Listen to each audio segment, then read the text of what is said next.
And we are live with session 54 of our Drowned Gods campaign, and we have a little bit of a special session today, but first, let's go ahead and do Akalupu notes as usual.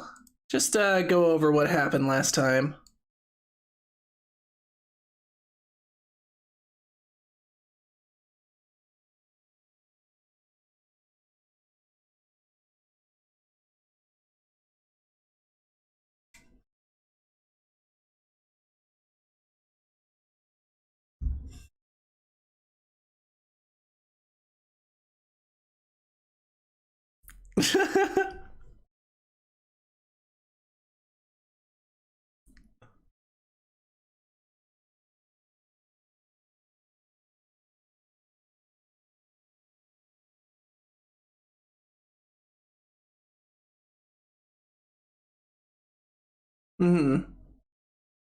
Yeah.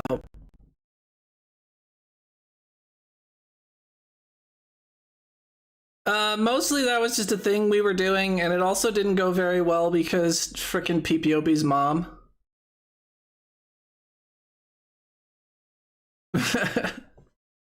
She also tried to kill her son by throwing a dart at him, but it was also really far away, so...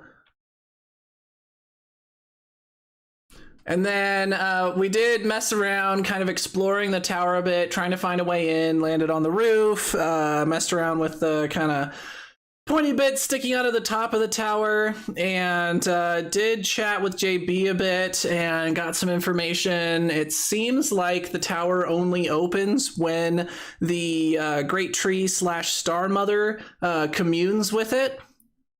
And that is, as far as we have been able to determine, the only way to get inside of the tower. We tried various means to even like dent the tower, and it did nothing. Oh, I forgot to do our mic checks, and this is why I do them. You guys are not coming through, so that's wonderful. Yeah, no, it literally does. Nice. Good job, Thomas, not doing the thing that you're supposed to do. I guess we'll do mic checks live. Jason, mic check. Check. Sounds good. Anna, mic check. Check, please. Coming through loud and clear. And Abe, mic check. For copyists. There you go. All right, now everyone can hear what happened.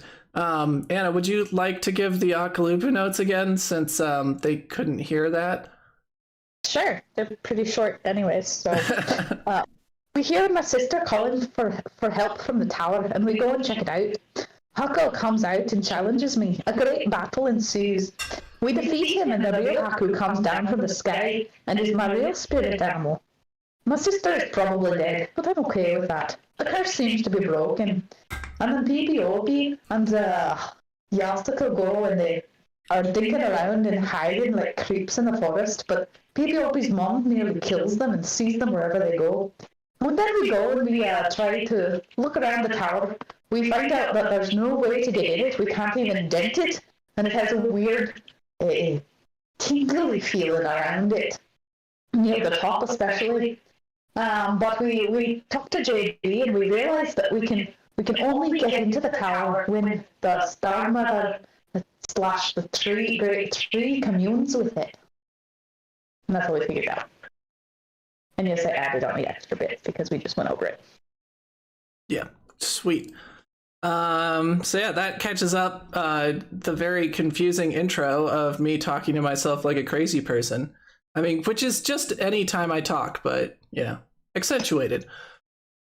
So yes, that catches us up pretty much. Like, we had pretty much found out there was no way in. We tried spells, we tried weapons, and we were, I think, getting ready to head back to the village when we left off last time. But we will not be picking up from there, because we are actually going to be doing our quote-unquote session 0 here at session 54. We're going to go ahead and plan for the next generation. So, first question, because I do have some notes typed out here of a bunch of different questions I have, would just be, how does the pace of the game feel so far? For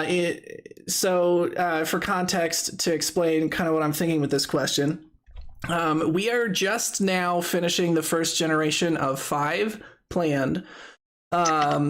So the game's been going for quite a long time. You know, we would be going for like 4 times this long at the current pace. Are people like, is that what people want, or do we want to try and look for some ways to move things along faster? Potentially we could have less total generations, so instead of going all the way to level 20, we could have like 4 generations and only go up to level 16, something like that. But how are people feeling about the overall pace of the game? I mean, I'm enjoying the story, so I don't have a problem. Yeah, I feel like I'm not in a rush because we get the new generation, and so kind of get some fresh perspective. Cool, because yeah, this will in some ways kind of be like starting a new game. And I'm sure we'll at some point, Abe, you can run another island just so that you know it's not years before you get to run anything, because I am still very excited for potentially down the line you running like your own entire campaign. Same here. All right. So the next question would be, how do you guys feel about how much your current characters have achieved? Do you feel like it's like a sizable amount and you feel pretty satisfied with the journey your characters have been through? Or do you feel like it would be better if, you know, we were moving through more islands and more plot points per generation? Because let's see, how many islands have we even done so far? So 3? we had Outset Isle, Papaya Island, Silicon Valley, and Dinosaur Island, which is not what it was actually called, but this current island. So 4 total islands for the entire generation, including the one you started on. To me, I like Yeah, it. I mean, I'm with Jason. Yeah. I figure, you know, like the more technology we gain, the more like we're gonna progress as like things like that, if that's what you're referring to. But I mean, it'll be different. I don't like, especially considering we have usually 1 story arc per island, and then usually those coincide with a level up. In terms, like, you might travel further if you had, say, like a steamboat, right, or something like that. But in terms of the amount of like achievements or story progression, it would probably stay pretty similar. oh, I see what you're saying. Yeah, no, I mean, I'm fine with the way it is. As is. Cool. All right, then we will plan on sticking with that for now. Once we get to like generation 3, we can start looking at like 3 be the last one. But for now, I will kind of continue to plan out the overarching plot to go over the full 5 generations with 4 levels each. And we'll continue sticking with about 1 level per island. We might throw in some small islands, like little side quests maybe, just to kind of build out the map a little bit more. But we can see about that as we go. All right, so next set of questions would be, where do we want to start the next generation? So with the current generation, we started you guys all out as young teens, kind of went through your coming of age ceremony and all that kind of stuff, and then did a time skip to your kind of young 20s and went from there. Would be a little bit more similar like your current characters, so it might be a little easier of a transition, but it would also give you a little less of a division between generations. Like they would feel more similar. So what are people feeling there?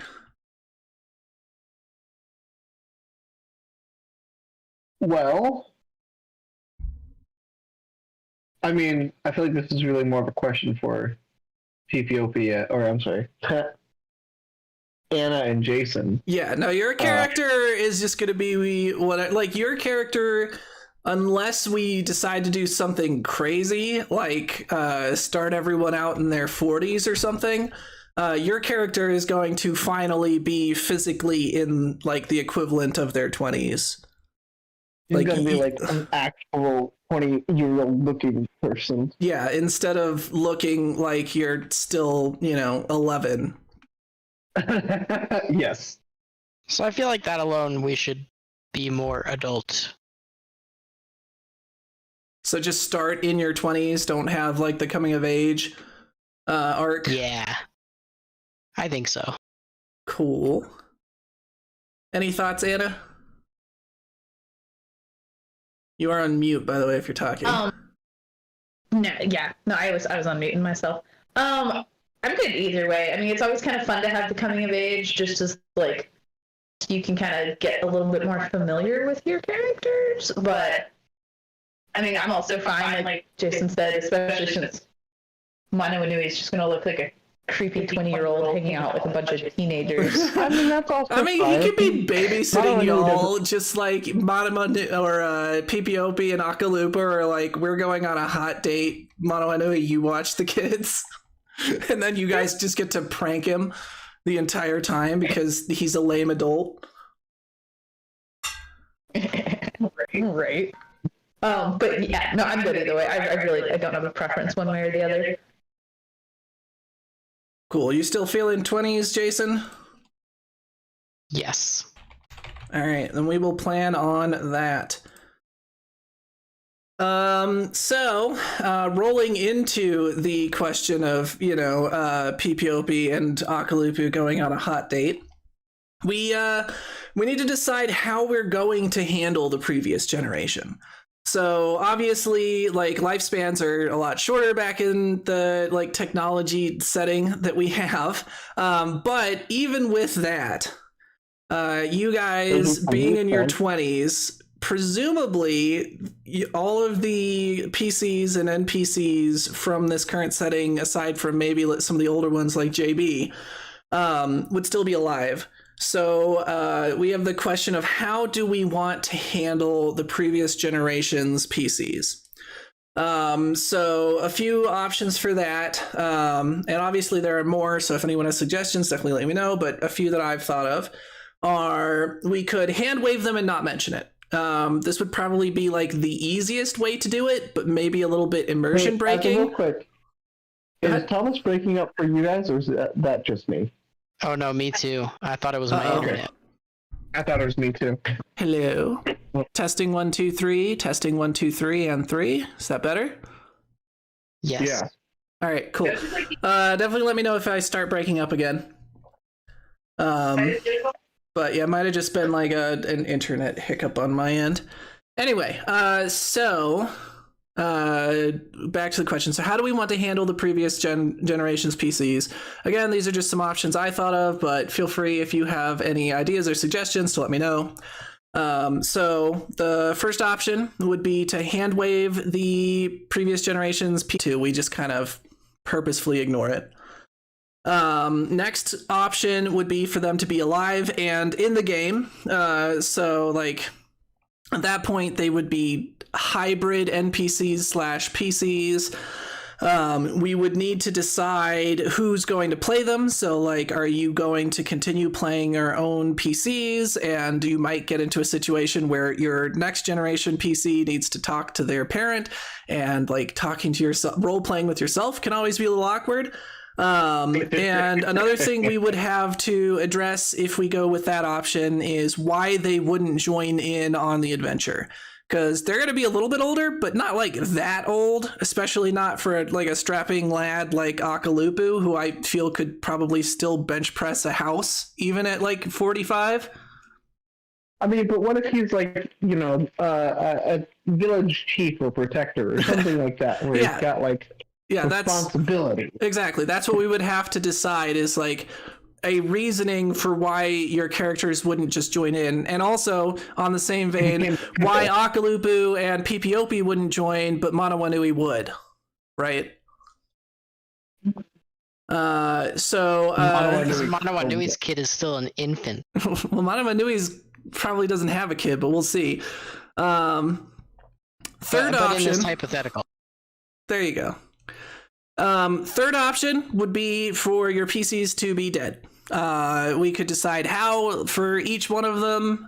It is, like I said, lifespans were a lot shorter, and some of you are prone to throwing yourselves into volcanoes and needing to be saved by their friends. So perfectly possible. It's perfectly possible that like your PCs could just be dead.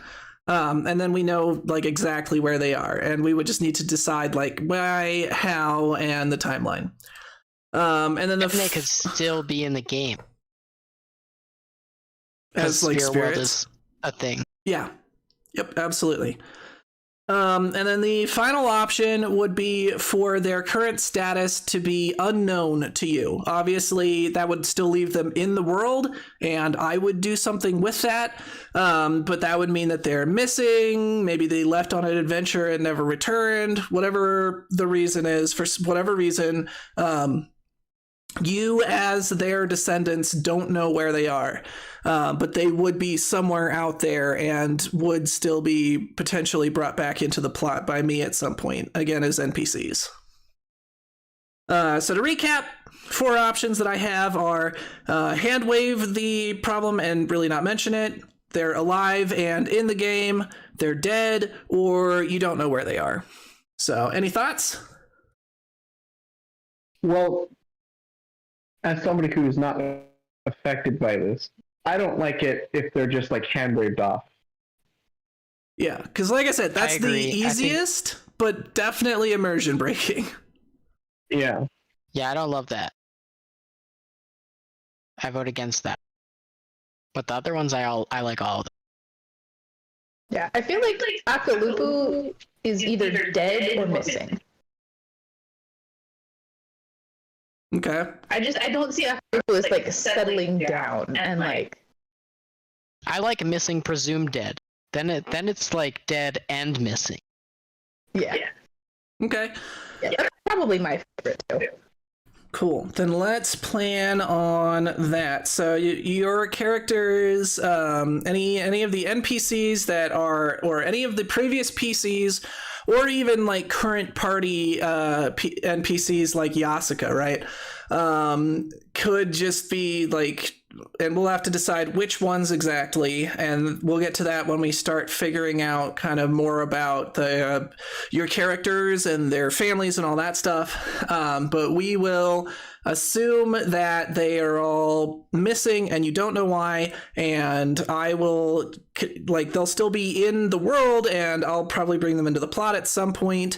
Potentially not even this generation. You'll have to see. Wink, wink, nudge, nudge. Ha ha ha. Because I did have some ideas for what I could do if you guys went for this route. So sounds good. All right.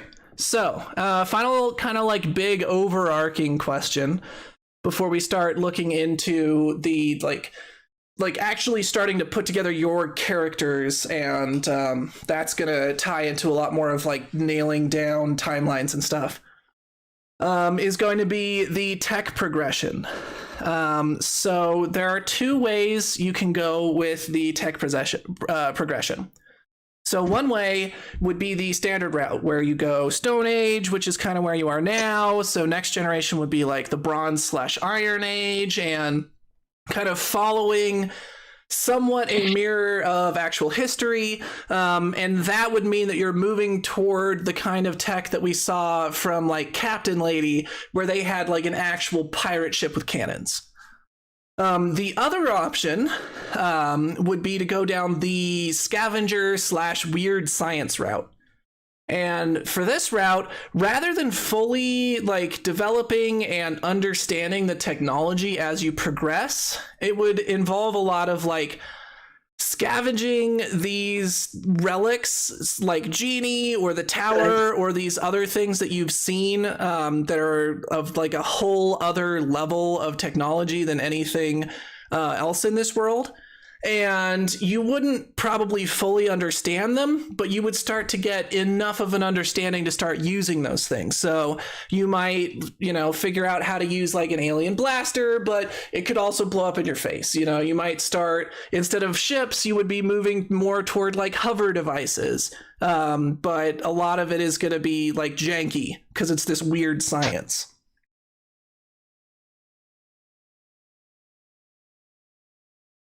So kind of like both of those. And as an example, you would have run into them if we had done the epilogue. But as an example of how the weird science route would go, Sunbeam, the blonde pony that like is really good at cooking, she is actually the inventor class. And while you guys were gone, she collected a bunch of like this tech and created a robot called Gur, which is Gur from what is it? Invader Zim. Anyway, if you've seen Invader Zim, Gur is hilarious.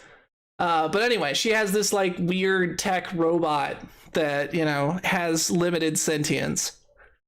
So it would be stuff more like that rather than like, all right, well, we can finally stop, using sharpened rocks, and now we actually understand metal smithing.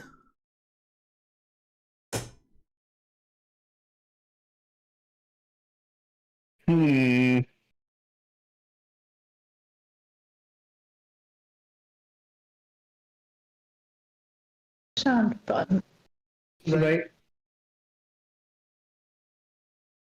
I don't think this affects Monomanui as much because Monomanui is just going to be doing like weird magic stuff. I mean, it will, because a lot of it is going to affect, like, this isn't just your characters specifically, this is going to be your whole tribe, right? So if you're progressing down the normal route, then you're probably leaving this island on, a slightly fancier raft. If you go down the weird tech route, then you might be leaving this island on like a raft with, a jet engine out the back that, you're not entirely sure how it works, but it sure does go fast. I think the weird science stuff is cool, but I'm not like tied to the hip at that being like, we gotta do that.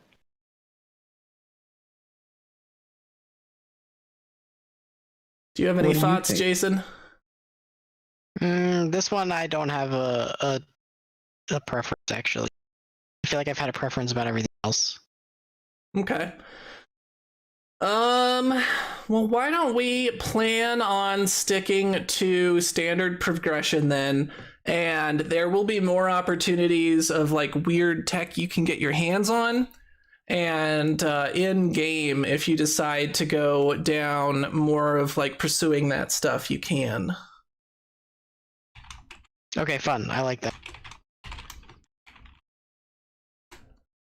Sweet. All right, so that kind of covers most of the big picture questions I had. Is there anything else anyone would like to discuss in terms of like big picture questions going into the next generation?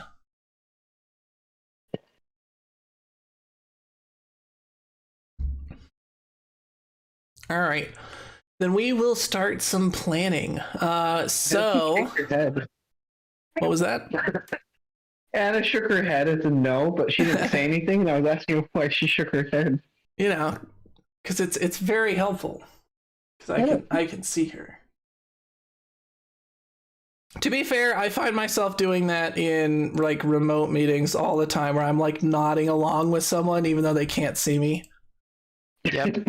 It's like, yes, they'll definitely understand that I'm, agreeing with what they're saying because of this. That is kind of funny. All right. Yeah. It's just, sympathetic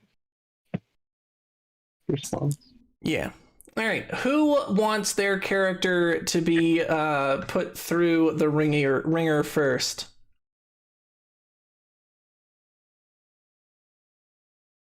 Ba, ba, ba. Why are you looking? I'm just saying. Why are you looking at me? I feel like we should do Okay. Mono Inui probably last because yours is going to be the most different. Yeah, I agree. And I can go first, I guess. All right. So the first question that I have is going to be more or less who did PPOP end up partnering up with? And that is in terms of like romantic partners. So unless PPOP fights them off with a stick, all four of the unicorns are interested and societally expecting to be a harem centered around one male. Yeah, but PPOP's not in. Yeah, that's gonna be the thing. If PPOP's not into it, he's gonna have to make that happen. I just wanted to make sure you knew that from the side of the unicorns, all four of them are into you. Oh yeah, I feel like Yasuka's gonna win though. Like, Yasuka let's is be pretty real. great. It's a competition, and they have to fight it out. Also, still Yasuka would win. She's vicious.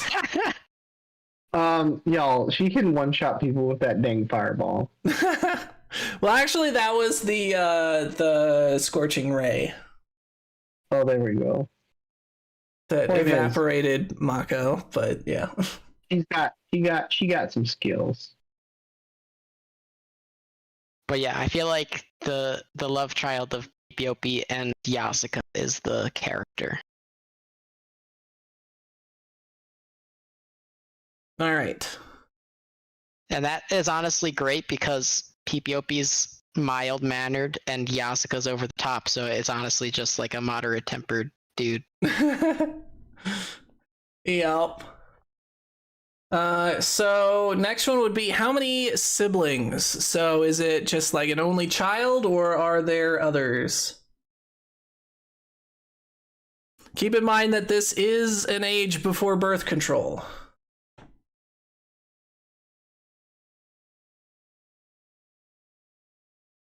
Yeah, that's true. I didn't think backstory. I was thinking so hard about how I was gonna like spec my character. I feel like it would honestly be really funny if PPOP just had a kid with all of, and I had all those siblings.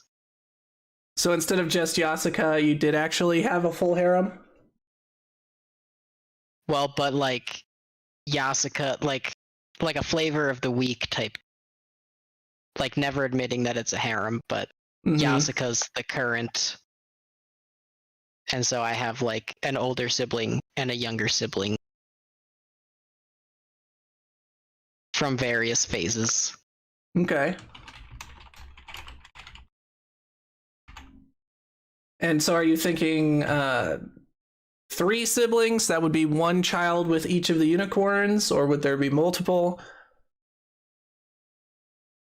Yeah, I guess one with each. That would make me the youngest.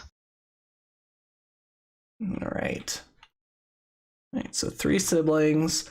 And we don't have to nail down exactly who they are right now, but eventually we will need to decide at least like rough ages and genders. Sure. Right. So the next question, why is your PC, so your chosen offspring, different? Both from like their siblings and then also kind of just in general. What makes them different? What makes them special? Because obviously you are going to be, for some reason, the specific one who, you know, goes out and has these adventures. Yeah, I think piety. Because I'm going cleric. Mm-hmm. So you're like, all of your siblings are like chaotic neutral while you're lawful good? yeah. I like that. That'll be a very interesting addition to the group, because definitely in the current group, none of you were remotely lawful good. Yeah. Andre was going to be a lawful good character, and then things just went a different way. Yeah, no, so much so that we had to change your what do they call it? Yeah, your alignment. I was like, orientation. Well, we also changed that, but you know. Well, Mono Anui just got a one big character makeover. Right. All right. So in the next generation, you're just gonna be Maleficent, played by what's her face, where you're hot now, right? Hot and evil. Of course. Of course. Don't worry about it. You know, just Who said anything? cheekbones like all the way up. Cheekbones on the forehead. Exactly. That's how high. My cheekbones are so high you can't even see them. Yeah. No, it's like when you get a hold of like a Bethesda character creator and you just start swinging sliders around wildly. Yeah. All right. So what is something that rubbed off on you from your previous character? So kind of a way that you're similar to your previous character.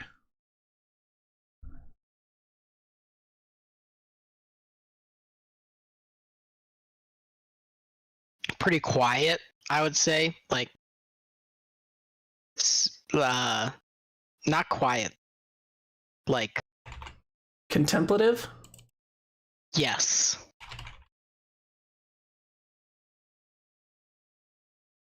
All right. What is something that as you were growing up, your parents did, so PPOP did, that you absolutely hate?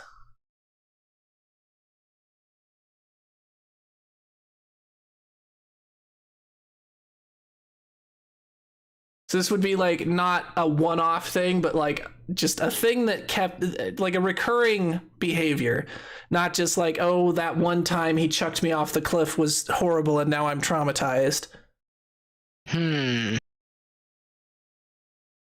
Pranking.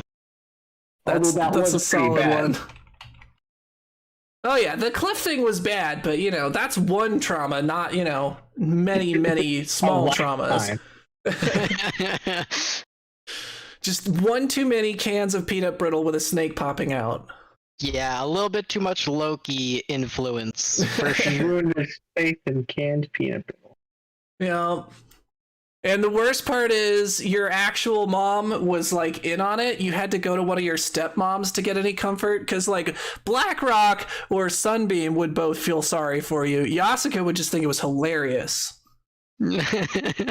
Yes. All right. What is a way in which you are nothing like your parent?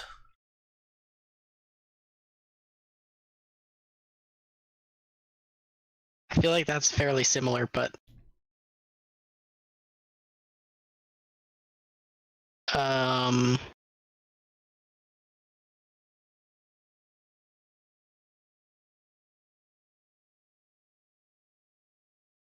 I would say I don't know.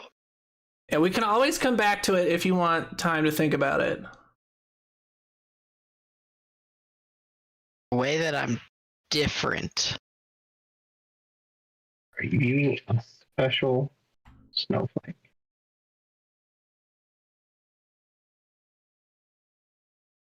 I'm bigger than him. There you go. PPOP always was a small lad. Hey. Are you like Akalupu sized or? No, just I mean, won't blow over if a strong gust blows. Yeah. So you were probably like taller than PPOP by the time you were like 15. Yeah. All right. And then this is another one we can come back to if you need some time to think about it. But what is at least one formative memory involving your former character? So something that your new character had that was a formative memory and involved PPOP.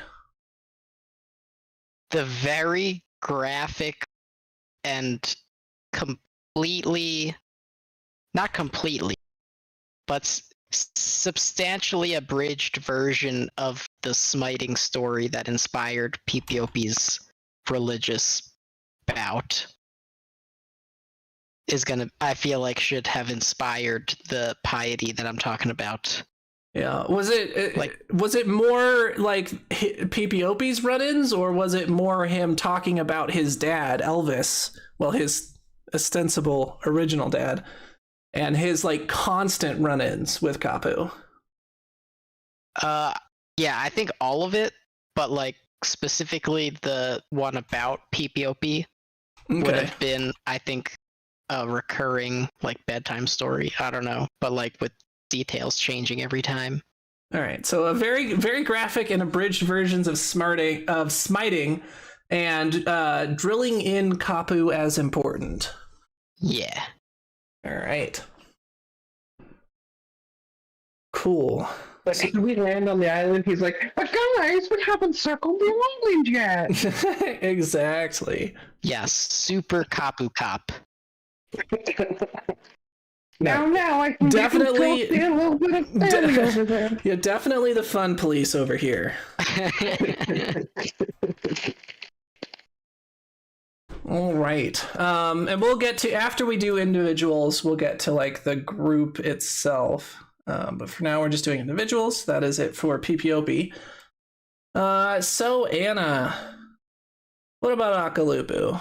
I personally kind of ship Sammy and Akalupu, but I can also see Akalupu not wanting to be like upstaged by PPOP and his harem, and him just becoming like an even bigger ladies' man, and you know, just like rubbing it into his face that his harem is at least twice as big. I think Akalupu kind of like, especially mostly getting his fill with adventure, I think it kind of settles down his womanizing. And also, he witnesses a lot of the drama that PPOP has to go through with his harem. And Akalupu's like, nah, man, I ain't about that. Too much drama for this llama. Yep. He doesn't have the social acuity to maintain the relationships that PPOP can handle, so...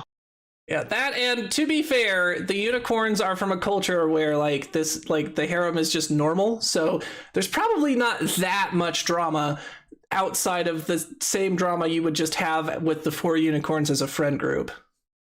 Most of the drama is self-inflicted by PPOP, trying That's to true. reconcile that with his own culture and upbringing.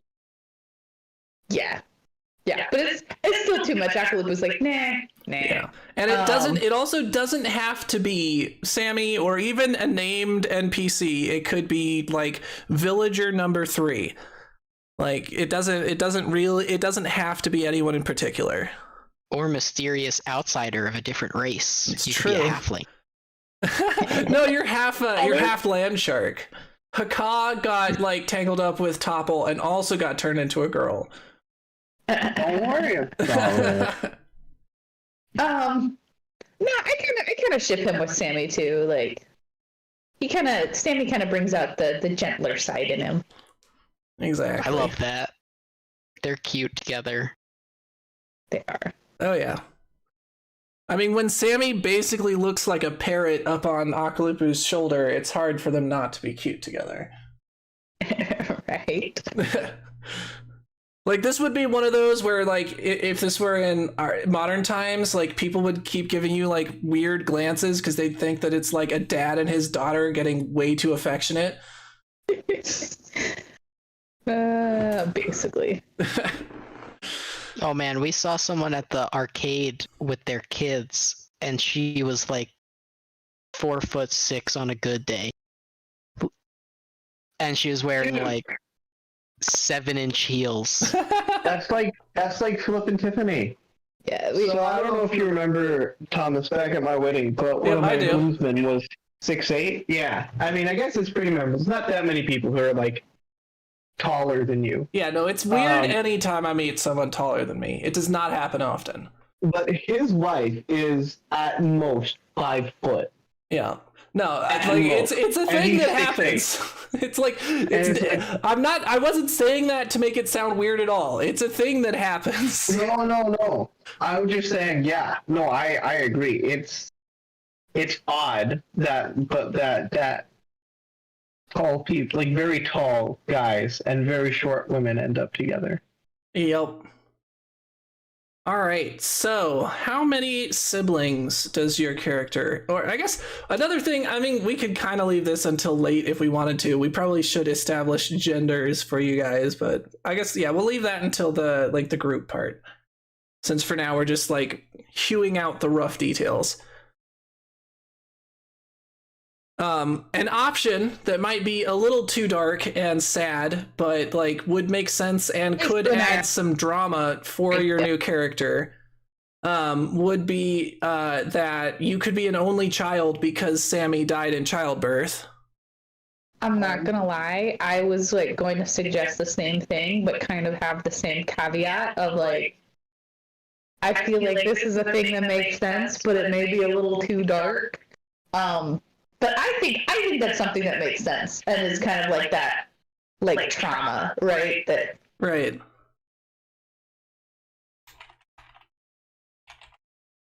but yeah, And obviously we don't have to like dwell on it in game, but that might be like, first of all, that conveniently does establish where Sammy is in the next generation, dead. also- And why Apocalypse went off like adventuring. yeah, exactly. That's also would be a good reason why Akaloop would kind of yeah. doesn't really want to stick around that much. Agreed. So like I think that fits great, and we'll just like we won't dwell on it too much in game. We don't have to like beat it over the head constantly. Yeah. One of those characters. Yeah, where just like every other sentence is, "My mom died. Why are you so mean to me? I'm different because my mom's dead. You can't pick on me." I feel like you could take that in a whole different Mono direction. is like, I killed you. Because if And Akaluku ran off and was so sad because of it, then like you could have daddy issues instead. You could have both. All right. And That's you were very messed raised by up. Monowanui, so like you're all kinds of messed up now. Right? I'll just say I feel like I got like raised by Monowanui, and like that's part of the reason my alignment isn't quite what Akalupu's was. Don't worry about it, guys. Mono is a great influence, and yeah. Yeah, I do like that. I'll pencil that in for now, and we can reassess if we want to, but I do like the idea of your character being raised by Monowanui. All right. So why is your PC different? In this case, obviously not from any siblings because you don't have any. But you know, what in general makes you different? Nobody likes you. I think mostly just inheriting Akalupu's like size and strength. All right, makes sense. Continuing that legacy of just being the buffest dude on the island. Yes. See, and now Mono Anui doesn't have to do any of the dirty work herself. She can just like, oh, you need to go kill this person and absorb their blood with this stone. Don't worry about it. And Lulu Aku was like, oh yeah, let's go. Bang! Right? You know, you distract yourself from the emotional pain by just lifting rocks a lot. Yeah, and pranking people. You just joined in. You know, Jason's poor character was being pranked by his mom, his dad's best friend's son. That's part of the reason why he like hates people like breaking the rules so much. I was like, why is everyone being me? And also that's also why he's the target of all the pranks. Exactly. Yes. No, when you're the fun police, you know, you're just asking for it. It's a heavy burden being the goodest. Indeed it is. Noble and righteous. But also, my character's not actually good at pranks. Like, Mana Manui is definitely the brains of the prank. Whenever my character does pranks by themselves, it's always way too big or way too small. Yeah, most of your character's ideas of a pranks are where you just like throw a rock at someone and then shout pranked. Yes. Or like put a single bug in their food. And then as soon as they freak out, you're just like, pranked, brah! Yes. Alright. What is something that rubbed off on you from your previous character? Did you inherit the bracelet? Are you gonna have to do the entire next game also in an Irish accent? I think so. Or is he just gonna talk like that anyway because... Yeah, you'll have been raised like that. Yeah, well, yeah. Even without like actually having the bracelet. I feel like the bracelet was like one of the few things that like Akalupu like passed down. Like the bracelet and like some of his shiny rocks are like one of the few things he like passed down, especially before this trip. Akalupu didn't just like had a feeling. Akalupu didn't just like strip naked and then go swimming off into the ocean. No, he went on a boat trip with all the other people. But yeah, I feel like Akalupu like had a feeling on this last trip and like tried like one last chance to be like a good father and was like, hey, I want you to have these things that like mean a lot to me. Yeah, like, just like how Loki was a great father because he gave Pipiopi that conch shell. Yeah, they try. They did it. All right, I do like that idea, but like in terms of what rubbed off, probably we're looking for more of like something that affected your personality. So I will include the Irish accent in that list. Yeah, I think mostly just like the feeling of always having to like boast to like prove yourself. It's like a competitive spirit. Yeah. I like it. All right. What is something that Akalupu did that you hate? And again, this isn't a one-time thing, so abandoning you is not the answer, even though really it is the answer. Your mom. But this would be something that like Akalupu did regularly that just annoyed the heck out of you.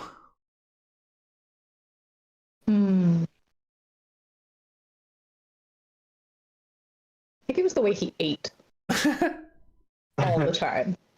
I was literally thinking chewing with his mouth open. Yeah. All right, messy eater. And what is a way in which you are nothing like your parent?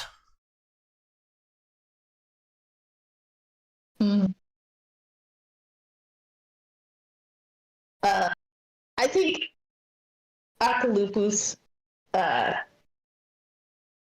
don't know, kind of like Akalupu was usually at least trying to do the right thing and not hurt people.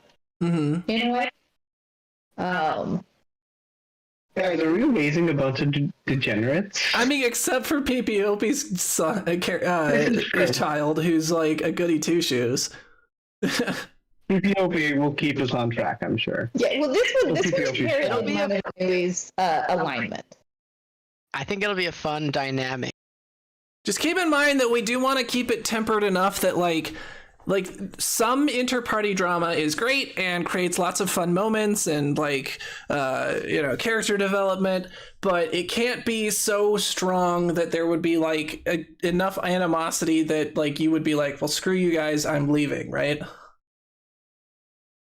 I think a lot like Mana Manui, it's more of a subtle, quiet, chaotic evil. So you guys are just gonna be like plotting your little side evil adventures, trying to hide it from the paladin. Like, we're gonna go torture the heck out of this guy to get information, but we can't let the paladin know because otherwise he'll be a big baby about it. I could have a noir subplot where I'm trying to figure out what's going on. Exactly. You know there's something up here, I just can't find it. I'm like too much of an idiot because I can't see the bad in people. It's like, Ah man, that's so weird. We just found this guy dead like that. That's so weird. We would never lie to you. All right. Must have been a goblin You're attack. You know those goblins. Why does it look like he was punched to death by a dude the size of a boulder? Oh, no reason. Oh, no, I heard the goblins here have invented small portable trebuchets. Exactly. All right, so morally gray. Yeah. All right, cool. And what is at least one formative memory involving your former character? And in this case, yes, being abandoned could actually work this time. Yeah, I mean, I feel like that's kind of it, and like kind of that, not forgiving him when he was like asking for forgiveness basically before he left, Mm-hmm. and being like, no, screw you, like, no. I still kept all the stuff though, Yeah. especially And then, that. of course, like you didn't know at the time it would be the last time you saw him, and now years later, you probably feel pretty bad about that. Oh yeah, but I would never admit it. All right, so not forgiving Akalupu when he left for the last time. I like it. All right, and now finally we come to Manawa Nui. Hello. All right, so did Manawa Nui partner up with anyone? I don't think so. That doesn't really sound like the Monowanui way. Yeah, kind of what I figured, but had to be asked. All right, She just so stole other children. What did you say? So she just stole other people's children. Yeah, she didn't steal other people's children. Look, if you abandon it, like by law, if it's abandoned, like you can't be stealing. Monowanui put an ad in the paper and everything. Come collect your child. That would be funny. She's just running like a orphanage. you've just become Grellid the Kind.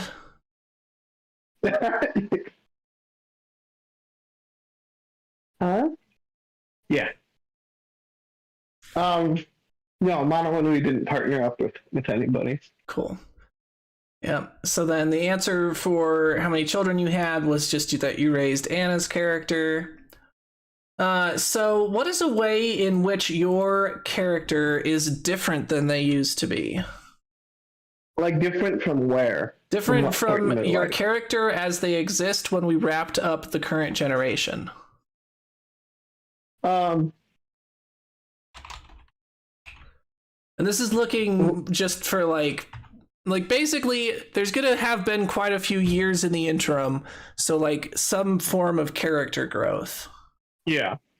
Well, I guess she is, trying to think of a word. More, what? No, from when the game ended. Silly. Oh, I guess that's still true. No, I would say probably she's, more confident. Okay. You know, like she's no longer the junior member of like the team. You know, she's seen people come, she's seen people go. Maybe people have disappeared in her life. Well, for probably But she not may or may always not have related developed- reasons. no, don't worry about it. Yeah, you know, she's raised a child, Yeah, molded him for poorly. her. Don't worry. No. Listen. It's all under control. All right. And what is a way? What is a way in which you are still very much the same?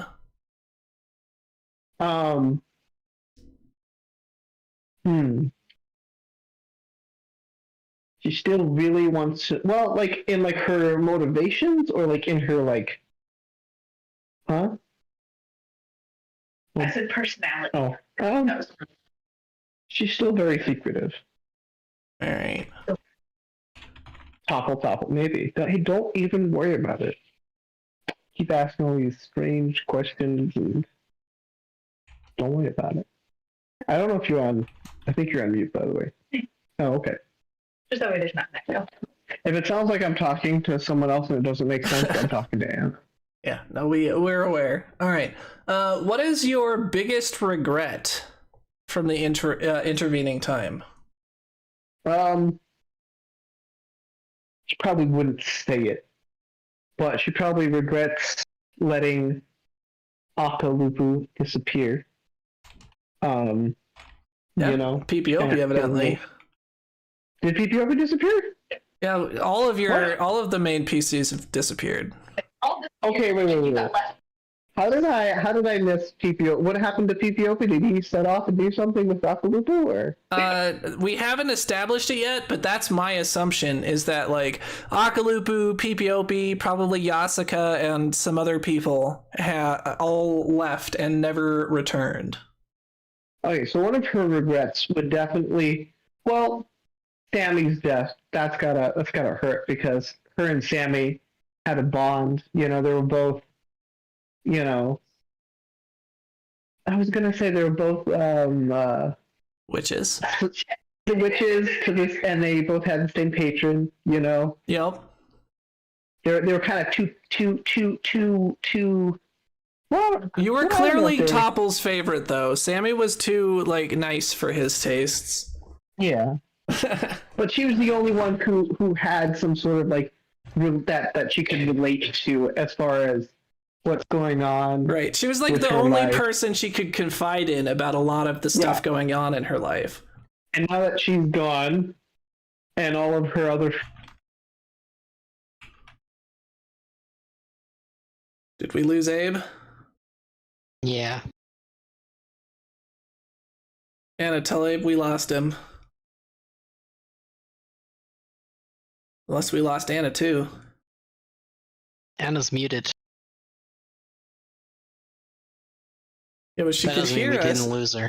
Yeah, I was gonna say, if she could hear us, Yeah. you'd think she would have responded by now. Ah, you're back. Okay.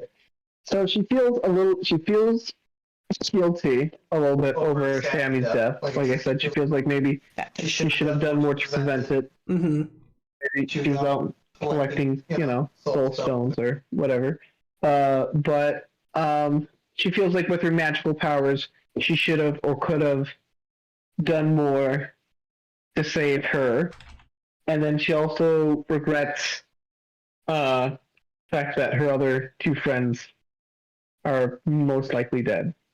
Yeah. Missing, presumed dead. Missing, presumed dead, yes. All right. Next I question. mean, somebody had to stay behind to take care of the kiddos. Yeah, to raise y'all's children. Right? Like, child, don't give me that lip. I feel like Bring you off the your field. motivation for staying wasn't necessarily the best either. Don't even don't worry about it. It's all okay. It's all on the up and up. All right, 100%. And Wasn't doing speaking of things that are on the up and up, Hold on. Hold on. Can you hear me? Yep, I can hear you. Oh, cool. All right. Alright, we're So good. speaking of things that are on the up and up, cough topple. Do you want to remain female? Because in the intervening time, it definitely would make sense for you and Topple to have gotten up to some nonsense, and for him to have returned you to your original gender, which was a thing he had offered before. I mean, to be honest, I'm good either way. I feel like I've played half the character male and half the character female, so like. But you're gonna Usually have this to option pick one. requires a lot of premium in-game currency, so this is a pretty big offer from the GM. Exactly. We're giving you a one-time consumable item that expires in 24 hours. Got to use it or lose it.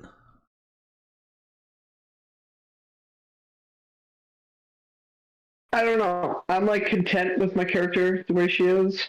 But I could also, I don't know. I could go either way. Well, you're gonna need to pick one. What do I have? Chicks or dudes? Huh? Do you want to flirt with chicks or dudes? Well, it's not gonna kill people. The real question is, who do you want flirting with you, chicks or dudes? This is a good point.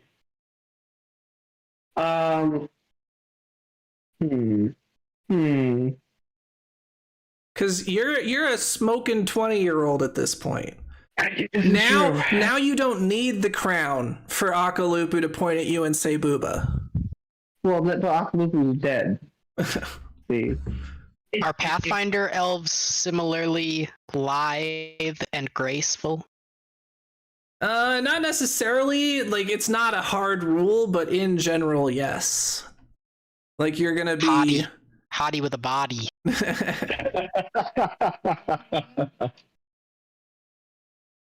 So, do you want to be Legolas or Arwen?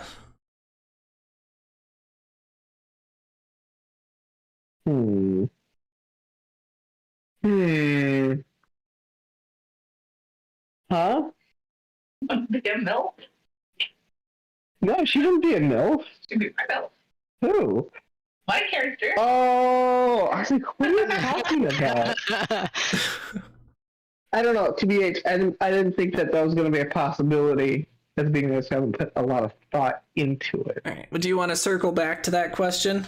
Let's circle back to that question. All right. I feel like I'm in a meeting. Let's circle back to that. Exactly. Yeah, check it off on your bingo sheet. We're going to put a pin in that for now. People Alright. at Lockheed don't really say circle. I appreciate that. People in what? Oh, that's nice. Yeah, people we work with don't say that. That's not really a common phrase. Yeah, not really. All right.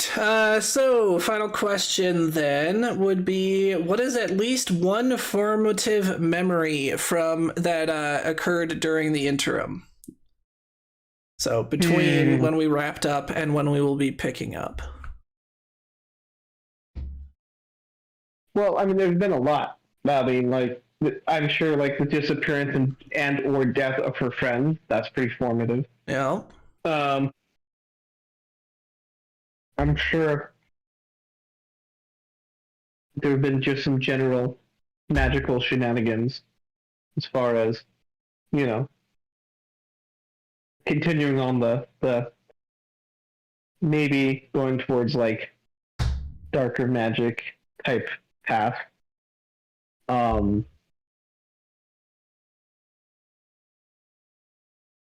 By formative, Change your personality.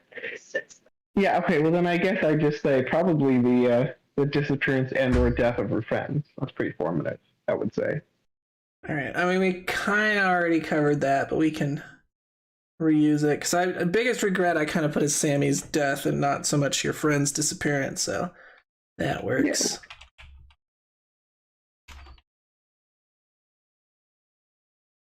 Sweet.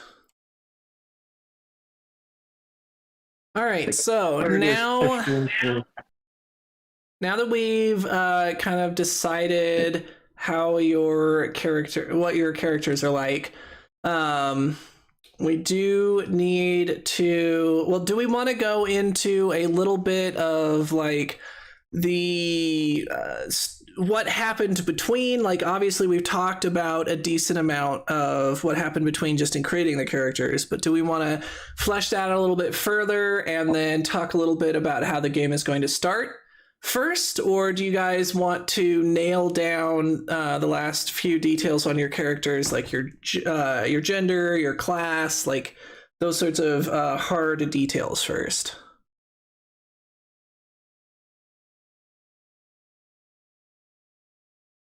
I feel like class. Well, see, here's the thing. I feel like they'll both depend on each other, if that makes sense. Yeah, that's why it's going to be a little weird regardless of how we do it. It was Because class or what? Class, gender, like there'll be a little bit more that we'll nail down when we actually do character creation, like what eye color do you have, that sort of thing. But just like the last few things we need to be able to create a character, basically. Well, I already So- know I want to play a cleric, so Let's do the general details first, and then we can nail down our characters. yeah, I like that. Okay. Cool. All right. Start wide and then zoom in. Sounds good. So let's just give like a brief overview of what we think settling down looked like. So obviously, we just finished exploring the tower. We're pretty sure there's no way to get inside, so we probably headed back to the village and talked to the elder. Some stuff would have happened, so if we still do like the epilogue, I don't want to get into too much detail of what I had in mind. But you know, we would have settled down and started making a life for ourselves on this island. With the charts that have been created and Genie no longer murdering anything that tried to approach Outset Isle, you guys would have been able to set up trading relationships between all of the islands that you've visited so far. Probably less so with Papaya Island. I don't know if you guys have any business with the weird centipede ghosts there. I'm gonna take that silence as a no. I mean, there was iron on that island. There were definitely resources on that island. Obviously, it's a little dangerous there because of the ghosts, but on Papaya Island, we had obviously puppies, and then iron deposits and puppy chow plants, which if like decursed, which their curse actually also like leaves when you leave the island, are actually really great supplies because they're like highly nutritious, taste great, and basically never go bad. I mean, knowing our party, we would have risked it. We'll risk it for the biscuit. Yeah. Yeah, maybe you like talked to Ka or someone about ways to deal with spirits and found a way to like sanctify the island, get rid of the spirits that were keeping all these people trapped as puppies, and like set up your own colony there once you had them cleared out and got rid of the curse.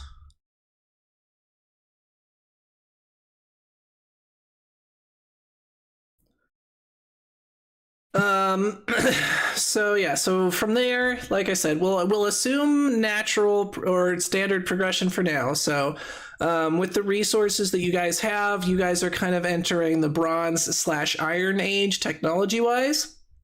So you guys are finally gonna have like, you know, metallic weapons, coopery, like you would have been able to learn a lot of stone crafting from the unicorns on top of that. So you're not entering any sort of like gunpowder age of sail kind of thing. It would be more along the lines of like slightly less advanced version of the Roman Empire. Does that sound about right to people? That sounds good too. I like it. Cool. Romans, baby. Freaking Mono knew he was gonna have a little gladius. He's gonna use to stab people. Exactly. So where did people end up? Like, did Akalupu end up becoming the new village chief before grief drove him mad and he abandoned everyone he loved? I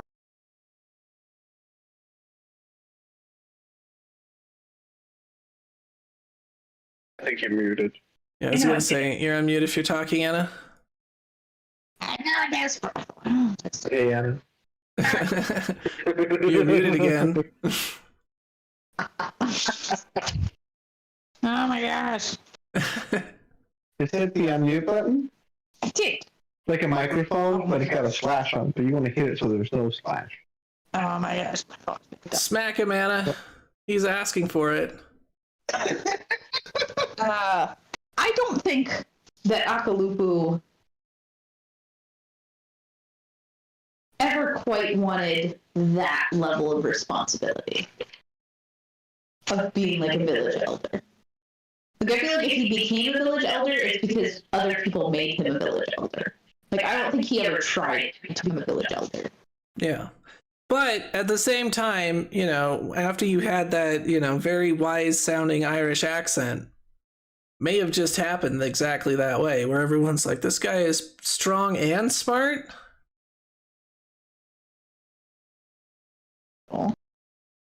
That is usually the type.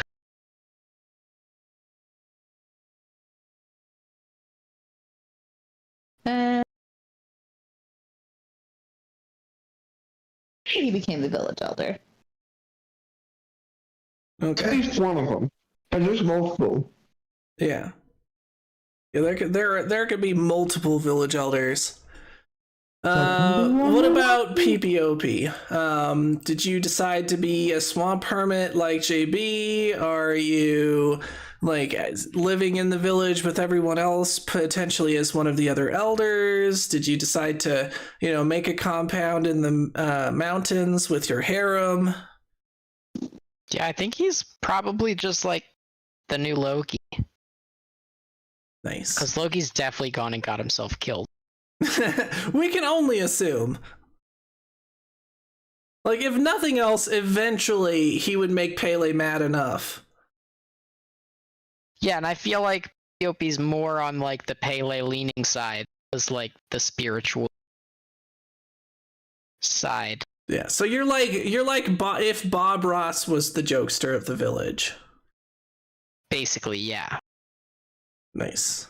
You're like the local yogi who, like, do you remember the crazy old guy from Atlantis? Yeah. Where he's Man, like, it's been a while since I saw that. he's like doing wacky yoga, but he's also like kind of a jokestery old dude. I feel like I remember.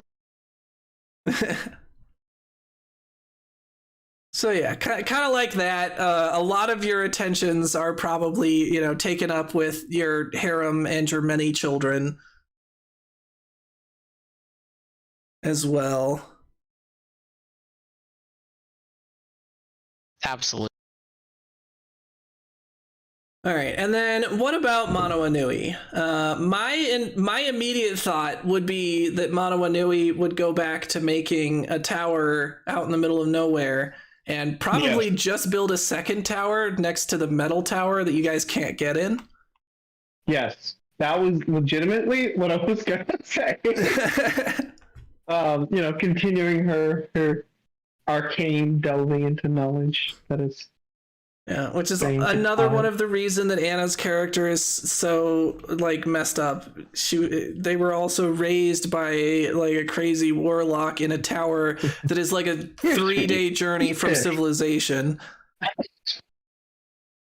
What are you saying already? Don't worry about it.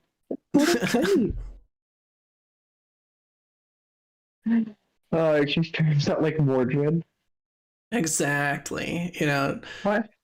you spend all your time explaining about how Akalupu was actually the bad guy.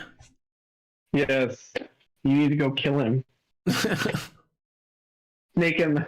There's this funny story that Mordred's like, you know, my mom at one point, like when he was like 12 or something, or like 8 or something, like de-aged me like 12 years just to see if I could be like a negative age. Just Interesting. shenanigans like that. There you go. All right. What else would there be to establish for kind of how things are changed? Captain Lady. Did she stay on the island? Did her crew return for her? Did she leave to go and find her crew? I think she started up as a trader on that island. She started a little trading post on that beach where we first landed. So she just basically like starts from the ground up because her first mate took over her boat and never came back. Basically. and she runs a little trading post and trades furs and. That's what she gets for falling overboard, man.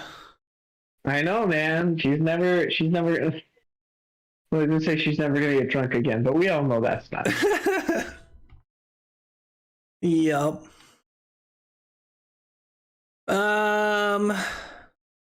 Who else would we need to resolve? What's Grace Glimmer up to? Do we think she left with the other characters and is missing? Did she go on like a completely separate journey? Is she dead? She's kind of old. For a unicorn, she's not that old, but still. You guys can correct me if I'm wrong, but I would think that she would have left beforehand. You know? Because she kind of seems like the person who's like got, itchy feet. Oh yeah, hugely so. So I think before anybody else left, she left. Yeah, she's like, y'all are lame. I thought that now that we were finally together, we were going to have all these great adventures, but you are just boring. Basically. All right, yeah, that makes sense to me. So Grace Glimmer will have left, but not on the same ill-fated journey as the as PPOP and Akalupu. Are there any other characters with unresolved storylines that I'm not thinking of? JB?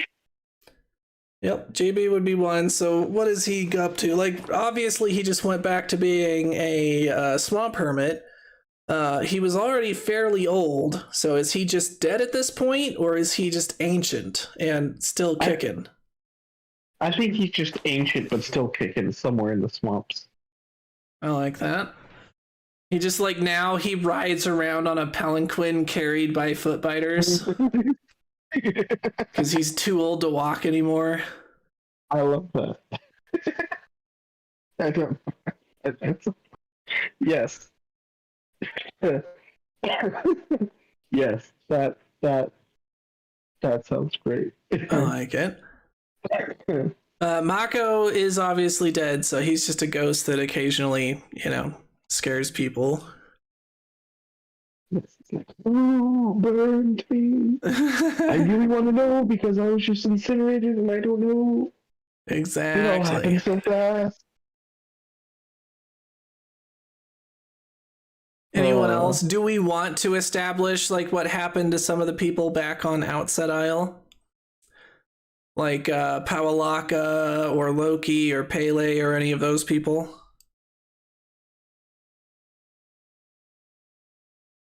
I mean, like, Pele was Akalupu's mother-in-law, so... Akalupu. What? Pele was not Akalupu's mother. In-law. Oh, in-law. In-law. So did she die in childbirth before Pele died? Assumedly died? Or... Loki's terribly wrong. Oh my god!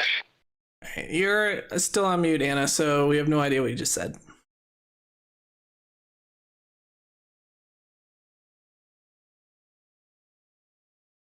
There's my phone. Stupid. Alright, you're unmuted now. I finally got it. I was just joking. I said that Pele died by one of Loki's pranks going terribly wrong. It's just like hairspray and a lighter will be hilarious. And that would be before. I don't really care though. Yeah, I think it doesn't matter. All right, cool. Then we will not establish any of those. So as for the start of the next game, we've already decided that y'all will already be in your 20s. So you will have gone through whatever this island's version of the like adulting ceremony is. Any thoughts on what that would be? Like, most obvious and straightforward one would be just like you have to take the same journey to the tower that your parents did. Pretty grueling. Right? That seems like a pretty intense trip. Now, keep in mind, we will be shifting around Kapu a little bit for this new generation. And one of them currently is that you have to, at some point in your lifetime, travel to the top of an active volcano, which is not available on this current island. So unless you get rid of that Kapu, that will be something looming over, especially Jason's character's head. I love that. It's like the last cop. All right, cool. Sounds like a name of a book or like a subtitle. The Last Kapu. It does. And Drowned Gods, The Last Kapu. All right, so while we're just talking about Kapu anyway, why don't we pick how we're going to change the Kapu? So let me pull up the Kapu list so everyone can see it. Everyone should be able to see that now. So each generation, you can remove up to 2 negative Kapu, and you can add up to 1 positive Kapu.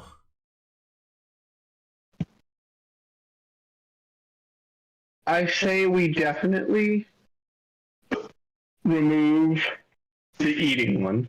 We gotta remove the. That one was incredibly inconvenient. I think that one resulted in not a few lightning strikes. Yeah. Okay, let's see. So that's number 1. Number 2, fruit can only be consumed by the chieftain. Everyone must sleep facing the North Star. I don't see a problem with that one. Once in life, must make a pilgrimage to an active volcano. You must always wear a shell necklace. Blackbirds are bad luck. PDA is not allowed. If there's a green flash, yada yada yada. Oh, only enter caves or underground when it's raining. That one also was pretty. Yeah, kill it. All right. So that is 2 Kapu removed. Yeah. And what is a new one you would like to add? And these positive ones do come with slight buffs, like your stretching that gives you +1 to athletics. When we remember. We could.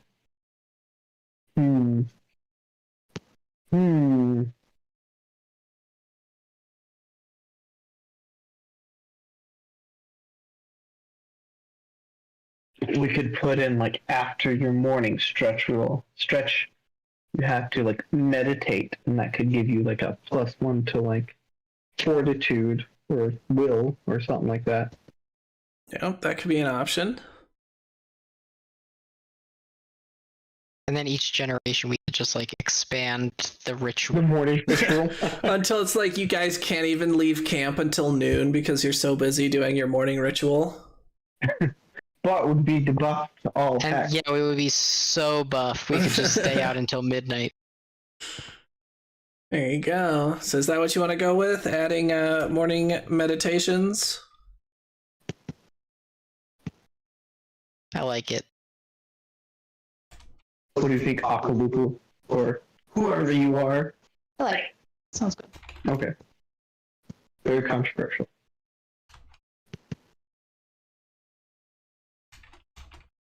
I've been hissed at.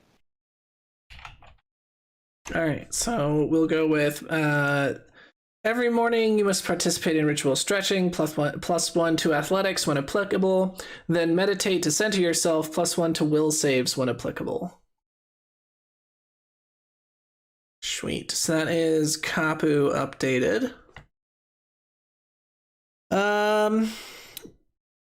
Probably no need to establish too much about when we're starting the game, because I figure y'all would rather that be a bit of a surprise what's going on. So I think that covers everything we need to know about what took place in the interim between generations. So let's go ahead and revisit anything we haven't looked at, and then we'll nail out exactly who your characters are. So I think the only one we decided to take a rain check on is Manawanui's gender.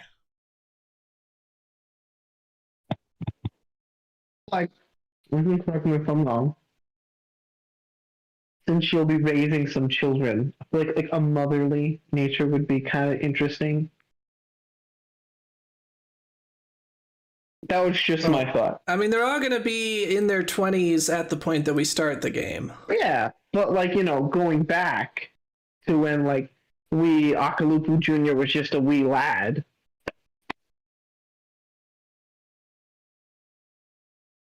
Yeah, I mean, it doesn't matter to me. This is entirely your choice. Largely, I just wanted to make sure that you had the option to go back to your original gender, since you didn't exactly plan or intend for that whole thing to happen in the first place.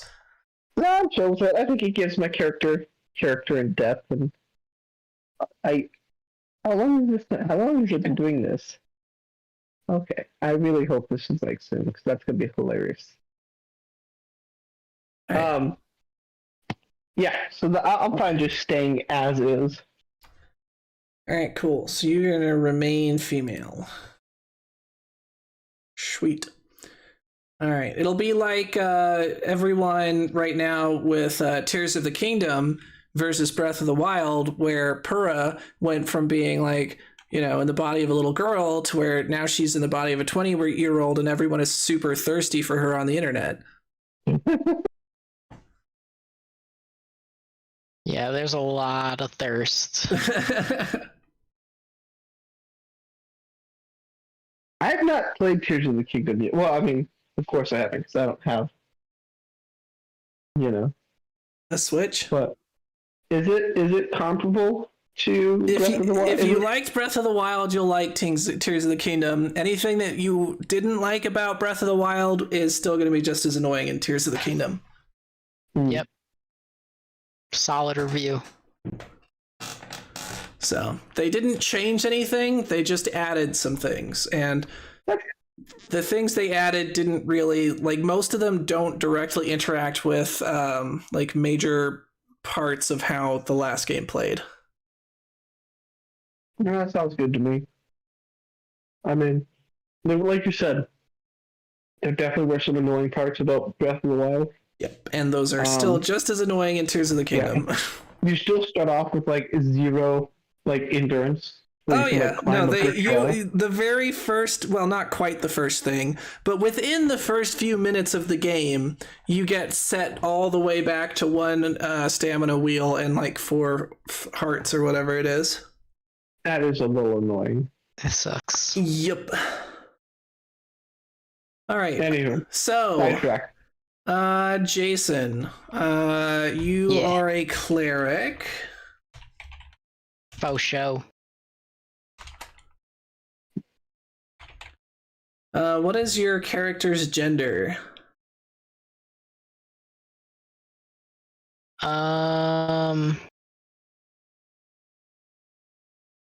Yeah. We could go for an all-female party this time. Because Manawanui is a female now.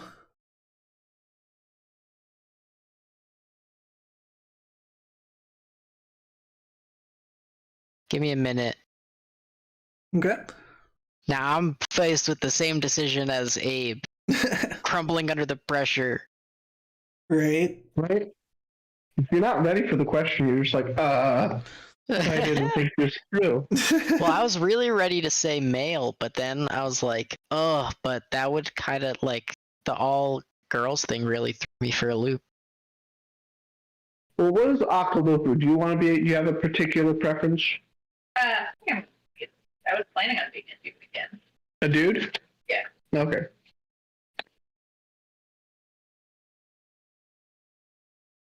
So if that helps your decision, Jason. Yeah, then I think I want to be male. All right. Is there anything else we need to nail down for your character? Like, we know the age is going to be young 20s, so yeah, anywhere from like 20 to 23 is fine.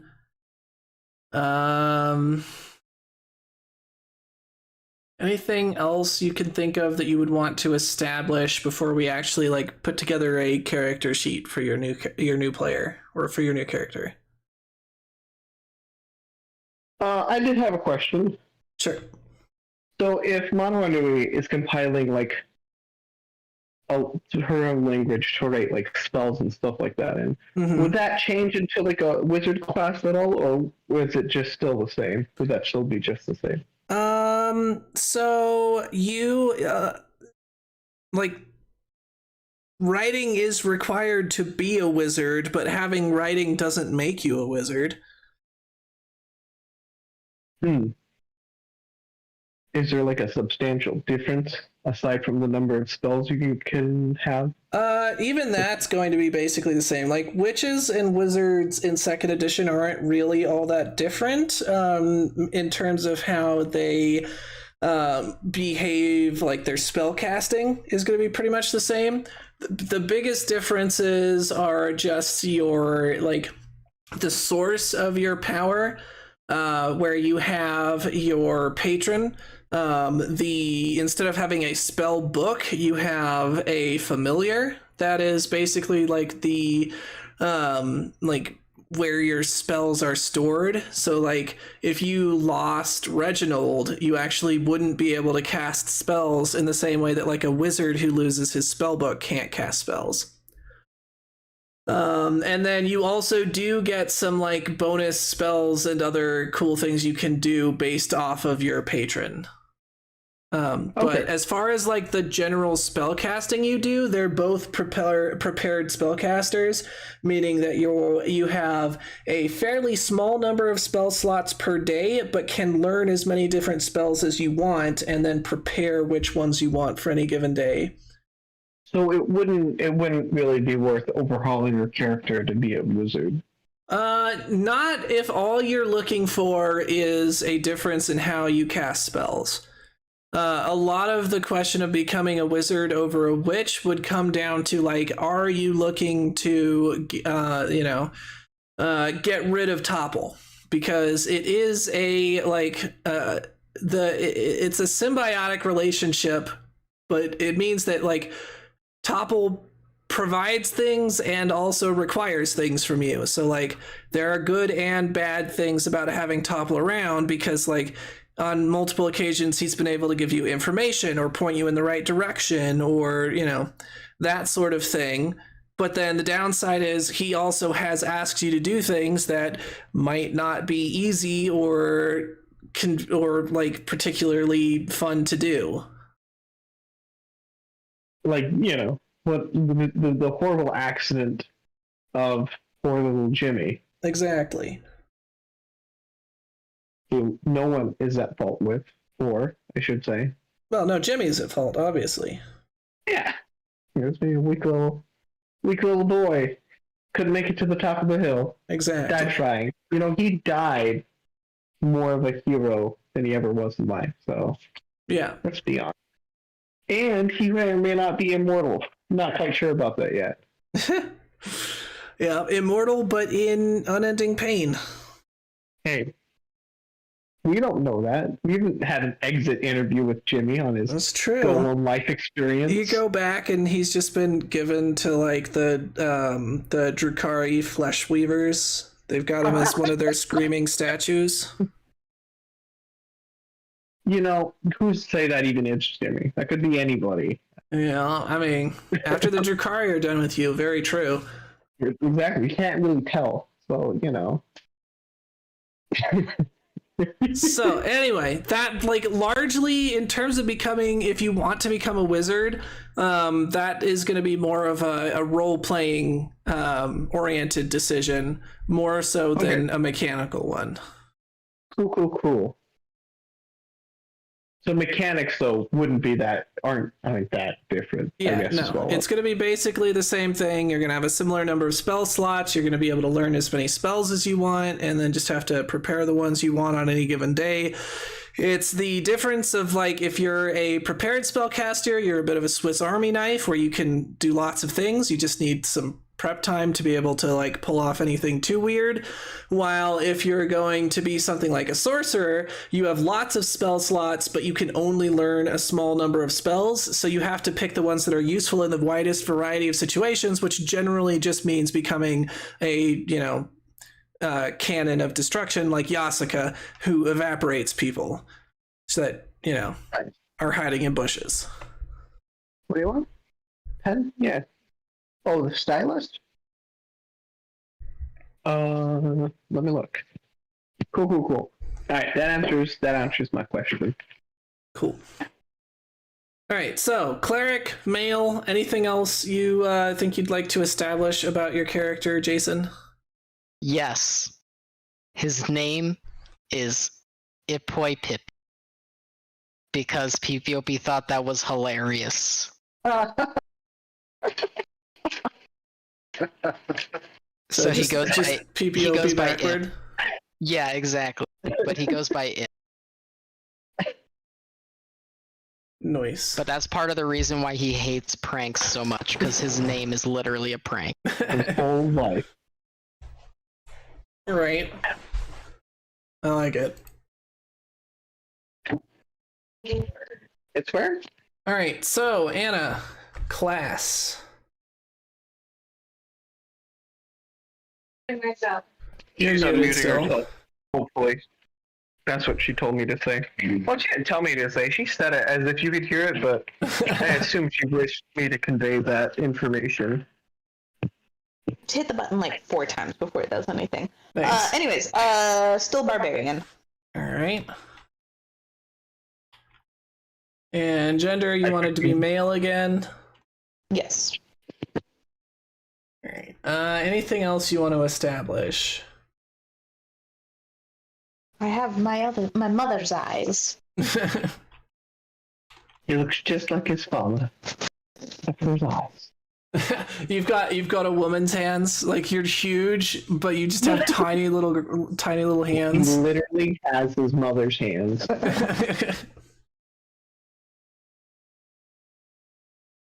In a box somewhere. I hope not. He's got unhealthy Then again, boundaries. Akalupu was the one keeping Fetid Chum on the boat. So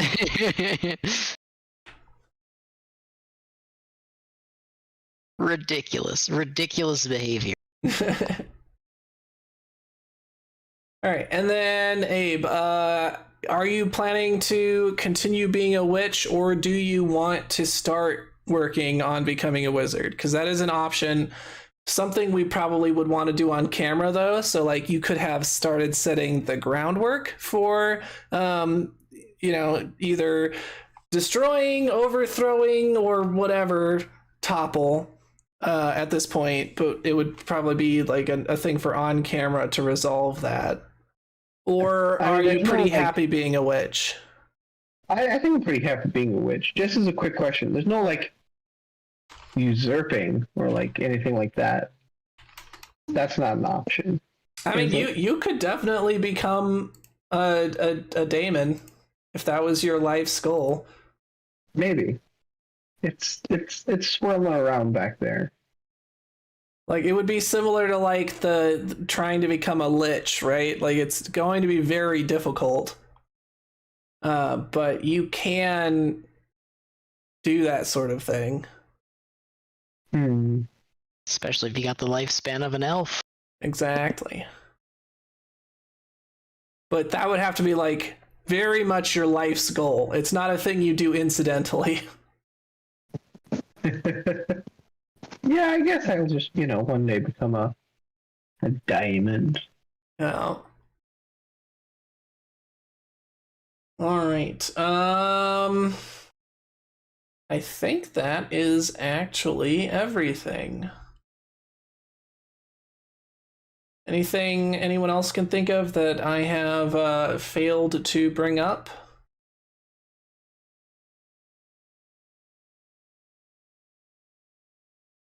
I guess we should talk a little bit about your relationships to each other. That would be good to establish. So obviously, with your parents being friends, that gives you a certain amount of like obvious inroads. And we sort of know why Anna's character. And do you have a name in mind for your character yet, Anna? Or do you want to hold off on that? Did he just name you Akalupu Jr. because he couldn't think of anything better?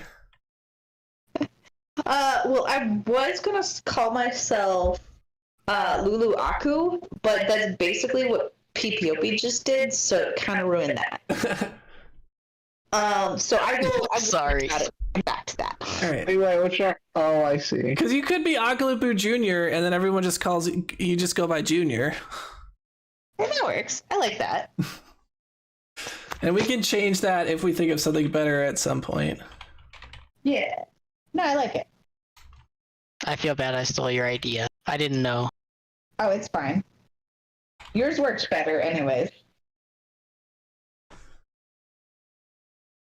Yeah, what is with all the vowels in yours? Yours would be more like op, o, aka, ak, ow, ua, actually.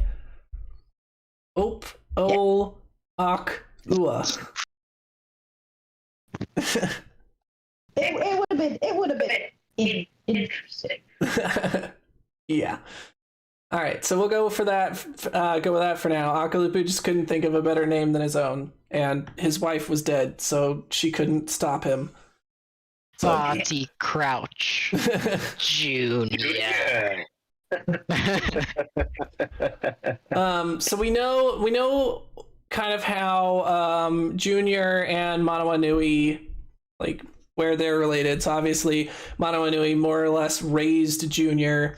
I imagine Junior was always headstrong enough that like never really saw Manawanui as their parent, and so it's not too weird once you're adventuring together as sort of equals. Yeah. And you've always been like as strong as like in terms of raw power, not just talking about like physically lifting things, because obviously in that area you've been stronger than Manawanui since you were like 5. Yeah.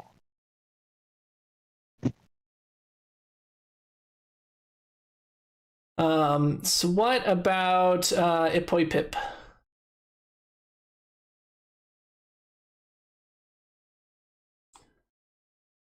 Did you, just like vacation in the mountains with Uncle Manawanui a bunch? Aunt. Oh, right. Aunt Manawanui a bunch? I wonder. Did they come to the village more often than we've kind of said so far? Like, obviously they would need to come to the village for like supplies and stuff. So maybe the tower is more like a secondary residence. I feel like it maybe would be more interesting if we kind of more incidentally wind up together, kind of like your classic, meet in a bar trope, but on an island. And we're like familiar that each other exists. We've talked a few times, but it's not like it wouldn't be like complete strangers, but like the events that specifically spur you to become a group and leave the island could be more like incidental to the situation at hand. As a quick question, who watched over Ipoi after PPOP and Co? His 4 moms. I guess Yasuka. Well, I guess that's something we should decide for sure. Did Yasuka go with PPOP and Akalupu?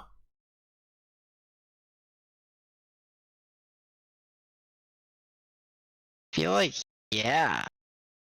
Okay, so your mom is also gone, but you have your 3 other moms. That's who looked after Ipoi Pip. Yeah.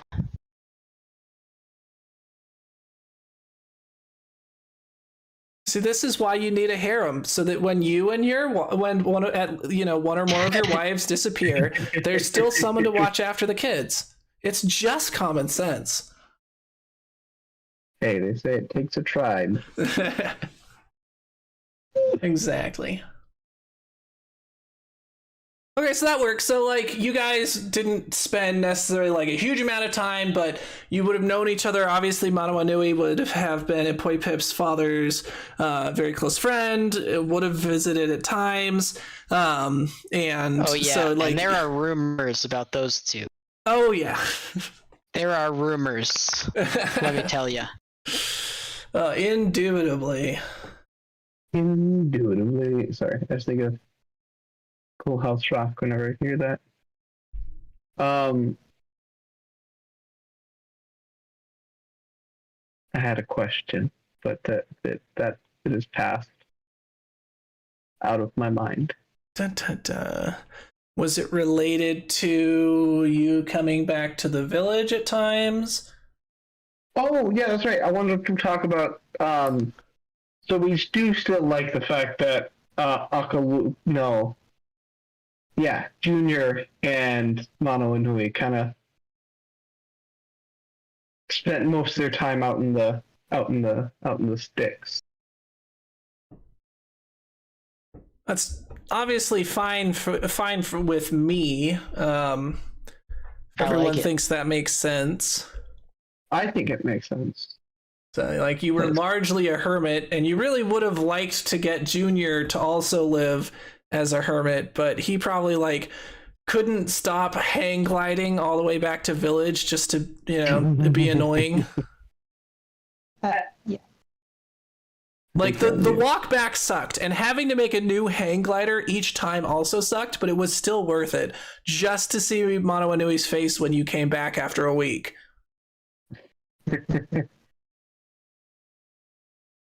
Trying to give his foster mother ? Heartburn. Exactly. As close as she can get. All right, sweet. So I guess that leaves Ppop or Ipoi-Pip as the only one with real siblings. So real quick, do you want to just like assign genders and like rough ages? You said you're the youngest, right? Yeah. So like we could say like a 24-year-old, a 27-year-old, and then like a 30-year-old or something. Or maybe there's twins. Maybe there's like two 24-year-olds. Oh, that'd be good. And they're like... Or no, they're not even twins. It's two different moms. Ppop was just that much of a baller. Yeah, that was an accident. And that was why he decided to go back to one. Yeah, he was like, I cannot deal with changing diapers this often, guys. I love that. All right, so what are you thinking gender-wise for the twins? Or the not twins? Let's say everyone calls them twins even though they're not, and they really find that annoying. Well, and they're like opposites, right? Because it's Sunbeam and Starfire, so one of them is like dark with light and the other is light with dark. Yeah. Yeah, perfect twins. I'm gonna say all of them are also men. I feel like that's fun. All right, it's just a whole bunch of boys in the family. Yep. A lot of moms and a lot of boys, and that's what makes PPOP special in the unicorn community. Oh, that's right. That you have a lot of moms? No, that I have a lot of sons. Oh, I see. That's what makes PPOP special. Got it. Yes. I was thinking of Ipoi-Pip, and I was like, how does that make Ipoi-Pip special? But yeah, no, that would be very unusual in the unicorn community. All right, I like it. Maybe that's why you don't have more children. Why PPOP didn't have more children is like he can only have sons, so he has like 1/10 as many children as he would normally have. Oh, that makes sense. There could be a lot of reasons. Yeah, He wouldn't know. exactly. He would just, say that that's for the spirits to know. All right. Cool. Anything else anyone can think of? Oh, I guess I probably don't have enough unicorn blood in me in this generation to have any significant characteristics. But maybe so you actually are we doing like spirit animal stuff still? Yeah, so you guys will all have spirit animals. You guys will, I was thinking you would all just inherit the previous character's spirit animals, but if you don't think those fit anymore, we can do something about different ones.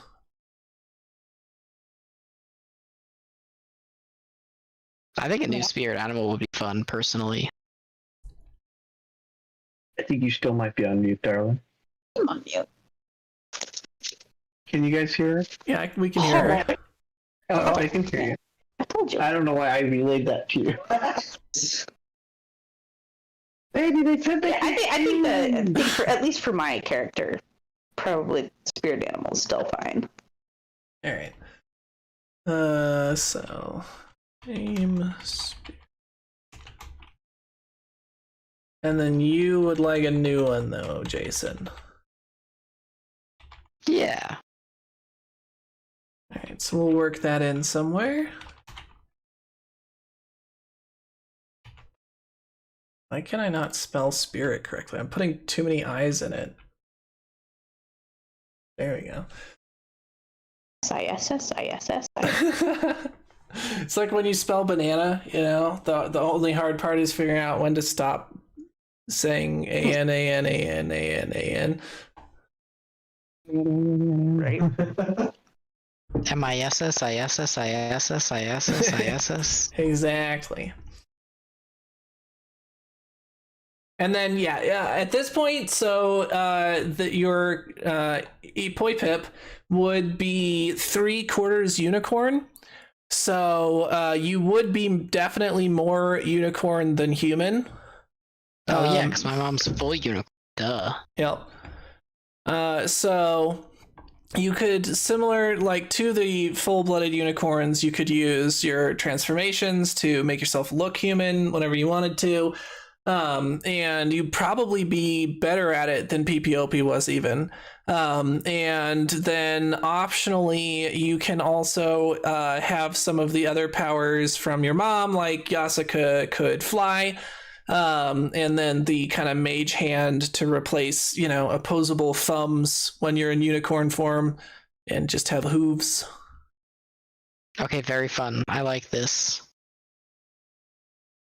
If you wanted to have something that marked you as different, you could say that, like, maybe in your human form, you can't quite figure out how to make the horn go away.